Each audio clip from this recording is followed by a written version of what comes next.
Welcome back. Cheema साहब, वापस आते हुए उसी बात के ऊपर हमने दो एलामिये देखे कतर की जानिब से। एक एलामी आया जिसमें बॉर्डर का लफ्ज था, फिर बाद में हमने देखा अफगानिस्तान के मुख्तलिफ जो सेगमेंट्स थे, इवन जो पाकिस्तान मुखालिफ अमरुल्लाह सालेह है उसने बड़ा उसके ऊपर प्रोपेगेंडा किया, बड़ा खुल के पाकिस्तान के खिलाफ लिखा। तो उसके बाद अगला एलामिया कतर ने जारी किया, उसमें बॉर्डर का लफ्ज हटा दिया, लेकिन फिर सऊदी अरब ने जब इसमें वेलकम किया उन्होंने बॉर्डर का लफ्ज लिखा। आपके ख्याल में हमें एतमाद में लिया गया या हमें इसके ऊपर अपने दोस्त कतर से बात करनी चाहिए, क्योंकि डिप्लोमेटिक स्टेज के ऊपर और इंटरनेशनल फोरम्स के ऊपर और मीडिया के ऊपर भी हमने केस लड़ना है अपना। जी देखिए, ये मेरे ख्याल है इस पे रात को डिफेंस मिनिस्टर साहब ने कहा है कि ये कोई बहुत बड़ी बात नहीं है।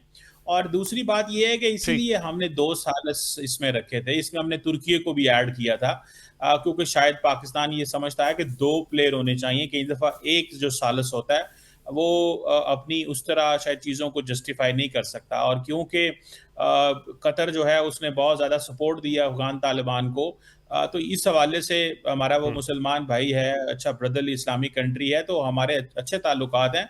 लेकिन फिर भी 2 सालस इसीलिए रखे गए ताकि एक अच्छे मुनासिब अंदाज से हो। सो मेरा ख्याल है असल चीज़ यही है कि क्या अफगान तालिबान मुआहदे को होल्ड करते हैं कि नहीं करते, क्या दहशतगर्द जमातें जो हैं वो उनको रोकते हैं कि नहीं रोकते। बाकी ये जो चीजें हैं मैं नहीं समझता इस पे कोई ज्यादा गहराई में जाना चाहिए। अच्छा, उससे हट के मैं आपका कमेंट ये भी चाह रहा हूं कि हमने देखा है कि वहां पे जो इंडियन एस्टैब्लिशमेंट जिस तरह की बात कर रही है, पाकिस्तान ने उसके ऊपर बड़ा मौकिफ तो दिया है, लेकिन अब उसी को जोड़ा जा रहा है अफगानिस्तान से जो सूरत हाल है कि शायद मशरकी बॉर्डर से चीजें ना हो, अब वो मगरबी बॉर्डर को एक्टिव करें। तो क्या कोई हमारे यहाँ ये अप्रोच ज़ाहिर होगी, लाजमी होगी, या हमें ये एक्सपेक्ट करना चाहिए कि साइमल्टेनियसली मशरिक और मगरिब दोनों एक वक्त में भी किसी तौर पे एक्टिव हो सकते हैं, हमें उस तौर पे भी तैयार रहना है? बिल्कुल, ये आपने बड़ा अच्छा सवाल किया। देखिए, ये 2 फ्रंट वॉर है, बल्कि 2.5 फ्रंट वॉर है, कि जिसमें एक तरफ से आपको अफगानिस्तान इंगेज कर सकता है, भारत इंगेज कर सकता है, और दहशतगर्द जमातें भी हैं। ये भी तो एक पूरी की पूरी प्रॉक्सी और पूरा नेटवर्क है ना। तो मैं समझता हूं कि ये भी जहन में हमें रखना चाहिए कि ये पूरी की पूरी जो एक इंगेजमेंट है ये हो सकती है। और इसमें ये लॉन्ग टर्म, देखिए इंडिया जो है वो इस चीज को समझता है कि पाकिस्तान को एक लो कॉस्ट वॉर में इंगेज रखो, सस्ती जंग लड़ो। और सस्ती जंग कैसे लड़ी जा सकती है कि आप दहशतगर्द जमातों को सपोर्ट करो, पाकिस्तान मसरूफ रहेगा, इकोनॉमी उस तरह नहीं चलेगी, फौज भी मसरूफ रहेगी, मुल्क का इमेज भी खराब होगा। तो वो तो ऑलरेडी इस चीज में इंगेज कर रहे हैं, और इसमें हमें मेरा ख्याल है एक नेशनल कंसेंसस चाहिए। अब होता क्या है कि जब एक कोई पॉलिटिकल ग्रुप या कोई कुछ पॉलिटिकल एक्टर्स जो हैं वो अपने पॉलिटिकल इंटरेस्ट के लिए या अपने एक पॉलिटिकल बयानिए के लिए थोड़ा सा डिफरेंस रखते हैं लार्जर बयानिए के साथ, तो वहां पे अफगान तालिबान जो हैं उनको एक स्पेस मिल जाती है कि देखें जनाब, वहां पे हमारे मौकफ या हमारे हक में बात की जा रही है, या वहां पे डिवाइडेड पब्लिक ओपिनियन है, तो हमें इसकी स्पेस फायदा उठाना चाहिए। सो मैं समझता हूं कि प्राइम मिनिस्टर साहब को और बाकी तमाम टॉप लीडरशिप को एक ब्रॉडर एंगेजमेंट करनी चाहिए तमाम पॉलिटिकल स्टेक होल्डर्स के साथ, ताकि हमारी एक यूनाइटेड आवाज जाए। पहले भी यूनाइटेड है, लेकिन फिर भी जहां पे अफगान तालिबान ये समझते हैं कि एक डिवाइडेड ओपिनियन है पाकिस्तान के अंदर और different political stake holders different बात कर रहे हैं, तो मेरा ख्याल है ये तासुर भी कोई अच्छा नहीं है। इस पे फेडरल गवर्नमेंट को इनिशिएटिव लेना चाहिए, सबको साथ बिठाना चाहिए, और 1 पॉइंट एजेंडा जो है वो होना चाहिए कि अफगानिस्तान के साथ फ्यूचर में कैसे डील करना है। और मैं अभी जैसे नईम भाई बात कर रहे थे, देखें अफगानिस्तान के साथ कोई हम आज के थोड़े इंगेज कर रहे हैं। हमने अफगानिस्तान को चाइना के साथ इंगेज किया, ट्राइलैटरल मैकेनिज्म एस्टैब्लिश किया, खुद पाकिस्तान की पॉलिटिकल मिलिट्री लीडरशिप वहां पे गई। जो आप समझ लें कि ईरान के साथ एक हमारा ट्राइलैटरल मैकेनिज्म है अफगानिस्तान का। फिर इसी तरह आप देखें कि अरब ममालिक को हमने पहले भी यूएई कतर को इंगेज किया था, अभी भी इंगेज किया है। तो अगर आप सिर्फ ये कहते हैं कि बातचीत, तो बातचीत करते करते 4000 बंदे 4 सालों में मारे गए हैं। बातचीत करते हुए 15 अगस्त 2021 से अफगान तालिबान पावर में है, और अभी आप देख लें अक्टूबर 2025, और ये बातचीत का नतीजा है कि अभी तक 4038। जी, तो कितनी बातचीत होनी चाहिए कि कितने को हमारे बच्चे, कितनी बातचीत और होनी चाहिए। Very right, very right. तो जोधा साहब, चीमा साहब ने एक बड़ा अच्छा पॉइंट रेज किया कि फेडरल गवर्नमेंट को आगे बढ़ना चाहिए एक नेशनल कंसेंसस बिल्ड करने के लिए। जिस तरह हमने देखा कि इंडिया ने मई के अंदर एक हरकत करने की कोशिश की, लेकिन हमने एक नेशनल रिजॉल्व के साथ, जिसमें तमाम पॉलिटिकल पार्टीज, इवन आपकी पार्टी की तारीफ डीजी ISPR साहब ने की और ओवरऑल का।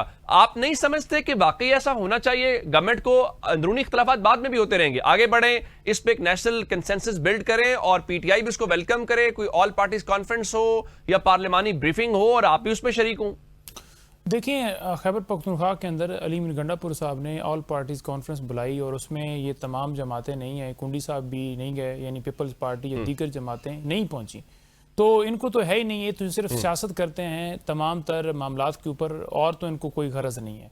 दूसरी बात ये रहेगी कि इस वफाकी हुकूमत के पास तो कोई इख्तियार ही नहीं है। मैंने आपको पहले गुजारिश की कि इनके पास तो इतना इख्तियार नहीं है कि ये अपनी मर्जी से खाना खा लें, ये मर्जी से उठ लें, मर्जी से सो लें, मर्जी से काम कर लें, मर्जी से कोई चीज़ कर लें, या किसी शादी में चले जाएं या बाहर किसी दौरे के ऊपर। इनको तो पीछे से बटन दबाया जाता है। अर्दली क्यों कहते हैं? क्योंकि इनके पास इख्तियार ही नहीं है। इख्तियार आपके पास तब होता है जब आप आवाम की पजीराई से आते हैं और आवाम ने वोट दिया इमरान खान को, इमरान खान वजीर आजम हो, आपके तमाम मसाइल का हल है। इमरान खान बैठते जाएं, आप देखेंगे कैसे अमन आता है, देखें कैसे मईशत आती है, देखें आप पाकिस्तान में कैसे इन्वेस्टमेंट आना शुरू हो जाएगी, देखें पाकिस्तान के अंदर कितना सुकून और पाकिस्तान आगे बढ़ेगा।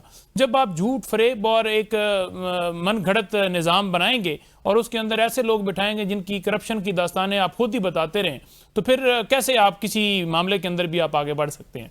जहां तक बात की इन्होंने ऑपरेशंस की, देखें पीटीआई की हुकूमत से पहले, जब यानी खान साहब की हुकूमत थी वफाक में, उससे पहले और उसके बाद दहशतगर्दी नजर आती रही, और पीटीआई के दौरे हुकूमत के अंदर दहशतगर्दी कंट्रोल होगी, ड्रोन रोक है। ड्रोन्स के अंदर जब आप हमले होते हैं तो उसमें हमारे अपने सिविलियंस की भी जानें जाती हैं।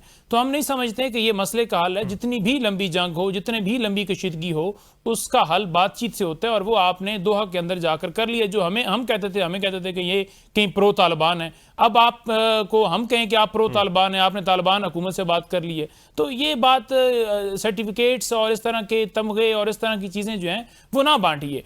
दूसरी ये चीज़ रहेगी कि देखें, अगर हमारी जो है फोर्सेस बड़ा अच्छा काम कर रही हैं, उन्होंने जिस तरह इंडिया के अंदर भी किया, जिस तरह अफगानिस्तान के मामले के ऊपर भी जवाब दिया। देखें, उसके अंदर हमारे डॉक्टर अमजद अली हैं केपी से, उन्होंने असेंबली फ्लोर के ऊपर खड़े होकर ये कहा कि 36 चौकियों के ऊपर अगर हम 3 घंटों के अंदर कब्जा कर लेते हैं तो मेरा ख्याल में हमें जो है वो 500 जो दहशतगर्द हैं इधर खैबर पख्तूनख्वा के अंदर, उनको तो जो है इतने 14,000 छोटे ऑपरेशन हुए, 22 बड़े ऑपरेशन हुए, वो आज तक क्यों नहीं खत्म हुए? तो लोग सवाल करते हैं। अब उस सवाल को आप ये कह देंगे, देखें जी आप ये क्यों बात कर रहे हैं, आप तो दहशतगर्द हैं। टीएलपी के साथ क्या हुआ? वो क्या कह रहे थे? वो कह रहे थे कि हमने फलस्तीन के हक में एहतजाज करना है। आज तक सवाल जरा मैं ले लूं अमेरिकन रोल के ऊपर, टाइम कम है, जरा उनके एक आखिरी सवाल चीमा साहब से ले लें। चीमा साहब, अमेरिका बड़ा प्रोएक्टिवली रोल प्ले कर रहा है, हमने हर वॉर में देखा, इवन इंडिया पाकिस्तान में, लेकिन अफगानिस्तान मैटर के ऊपर कुछ ज्यादा इंटरेस्ट नहीं शो किया गया अमेरिकन प्रेसिडेंट की तरफ से या अमेरिका की तरफ से।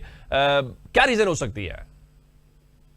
देखिए, पहली बात तो ये है कि वो समझते हैं कि अफगानिस्तान के ऊपर उनकी कोई लिवरेज नहीं है, एक बात। दूसरी बात यह है कि अमेरिकी सदर का जो ऑफिस है इस वक्त वो मसरूफ है, मिडल ईस्ट में जो चीज़ें चल रही थी, रशिया के साथ वो बड़े एक्टिवली इंगेज हैं, फिर उनके डोमेस्टिक बहुत सारे मिशन हैं, फिर साउथ अमेरिका में आप देखें वेनेजुएला, कोलंबिया के साथ मामलात बड़े ख़राब हैं, ड्रग कार्टल्स, तो वो अपने रीजन में बहुत ज़्यादा मसरूफ़ हैं। और ऑलरेडी फिर यूरोप में वो उनके साथ चल रहा है कि अभी उन्होंने रशियन प्रेसिडेंट और यूक्रेनियन प्रेसिडेंट से बात की और उनको बुलाया भी हुआ था। तो मेरा नहीं ख्याल कि वो समझते हैं कि तालिबान को इतने इंपॉर्टेंट है उनके लिए, और उनको ये भी पता है कि पाकिस्तान ये मसले खुद ही सॉल्व कर सकता है, ये कोई बहुत बड़ा इश्यू नहीं है। सो मेरा ख्याल है कि अब उनका इंटरेस्ट भी नहीं है और अमेरिकन एस्टैब्लिशमेंट भी उसको इस तरह नहीं देख रही। बस उनका सिर्फ एक इंटरेस्ट है, और जिस पे देखें ना अफगान तालिबान बड़े स्मार्ट हैं कि वो जब वो दोहा में मुआहदा करके आए कि अफगानिस्तान की सरजमीन अमेरिका और उसके इत्तेहादियों के खिलाफ इस्तेमाल नहीं होगी, तो वो नहीं हो रही। तो वो जहां उन्होंने नहीं दहशतगर्दों को इस्तेमाल करवाना होता वहां नहीं करते, जहां उन्होंने अलाउ करना होता है वो अलाउ कर देते हैं। तो ये मैं समझता हूं इस पर्पस पिक एंड चूज कर रहे हैं अमलन, वो पिक एंड चूज कर रहे हैं। कमर चीमा साहब ने बड़े दिफाई उमूर के ऊपर अपनी दिफाई राय हमें दी है, आपका शुक्रिया। अब हमें ज्वाइन कर लिया है वजीर मुमलिकत बराए सकाफत और सयाहत हुजैफा रहमान साहब ने। हुजैफा साहब आपका बहुत शुक्रिया। और पाकिस्तान तहरीक इंसाफ से नदीम कुरैशी साहब हमें ज्वाइन कर रहे हैं।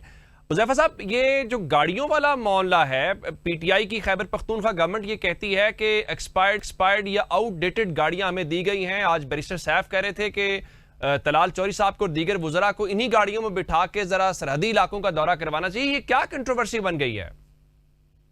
देखें, बहुत शुक्रिया जी, ऐसी बात नहीं है। कल भी मुझसे एक टॉक शो में पूछा था, तो मैंने कहा कि अगर ऐसा किया गया है तो गलत है, और इस म्यार को जो है रखने के लिए आप मीडिया वाले भी मौजूद हैं, बाकी दोस्त भी हैं, इवन के थर्ड पार्टी ऑडिट भी कराए जा सकते हैं। एक तो ये गलत बात है, फेडरल गवर्नमेंट के पास गाड़ियां आई, फेडरल गवर्नमेंट ने कहा नहीं हम केपी के कोई गाड़ियां दे देते हैं, क्योंकि वो सबसे ज्यादा दहशतगर्दी से मुतासिर हो रहा है।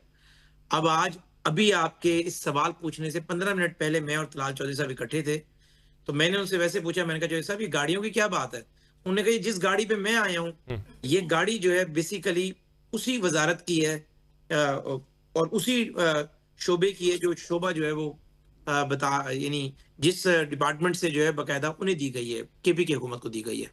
तो मकसद कहने का ये कि एक वजीर मुमलिकत बराए दाखिला उसी शोबे से मिलने वाली गाड़ी खुद इस्तेमाल कर रहा है, और वो जाहिर है उसको लाइफ थ्रेट्स भी हैं, वो पूरे मुल्क का ज़ाहिर है इंटीरियर को देख रहा है। और अभी आपने टीएलपी का मामला देखा था, टीएलपी के मामले के अंदर जाहिर है अगर कोई बंदा फ्रंट के ऊपर है तो महकमा दाखिला के लोग ही हैं ना जी, या वजीर दाखिला है, वजीर मुमलिकत बराए दाखिला है। लाइफ थ्रेट्स उन्हें टीटीपी से अपने मौजूद हैं, उसमें अगर वो ट्रेवल कर सकते हैं तो आपको तरीकाकार ये था कि आप किसी भी अच्छी बुलेट प्रूफ कंपनी को बुलाते, उस कंपनी से एवेल्युएट करवा लेते। एक शीशे पे आप बाकायदा, अगर आप जो तरीकाकार है कि AK-47 का फायर मार्कर या एक छोटे शीशे को वो चेक हो जाती है कि शीशा एक्सपायर है या नहीं। बेसिकली होता क्या है कि कंपनी आपको सर्टिफिकेट जारी करती है। लोहा तो कभी खत्म नहीं होता ना जी, लोहे की तो एक जिंदगी है, उसके अंदर आप जो है जितना पुराना होगा, लोहे के बारे में मशहूर है कि उतना ही वो मजबूत होगा।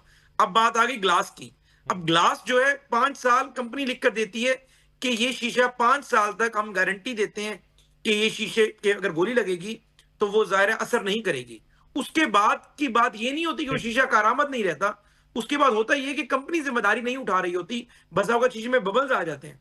मैं जानता हूं कि ऐसे वफाकी वज़रा को जिनके पास जाती गाड़ियां हैं, वो 15 साल से वो गाड़ियां यूज कर रहे हैं, लेकिन वो गाड़ियां आउटडेटेड नहीं हुई।